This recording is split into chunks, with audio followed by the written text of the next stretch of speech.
Ich eminencje Shama Rinpoche, Tai Situ Rinpoche, Xiangon Kongtrul Rinpoche i Gyaltsa Rinpoche będą odpowiedzialni za naukę i kształcenie 17 Karmapy, właśnie tak, jak kiedyś kształcił ich poprzedni Karmapa.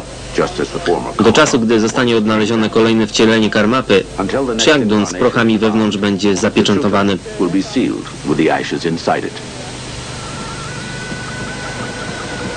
Tai Situ Rinpoche. Wszyscy Karmapowie rozpoznają sami siebie.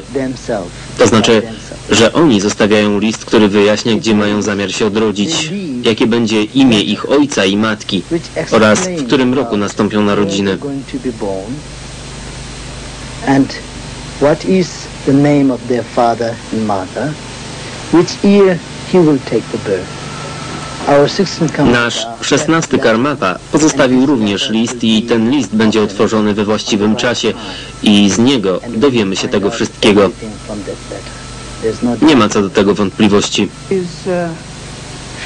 Jego pogrzeb był pewnego rodzaju zewnętrzną ceremonią, ale jednocześnie zapowiedzią przyszłej radości.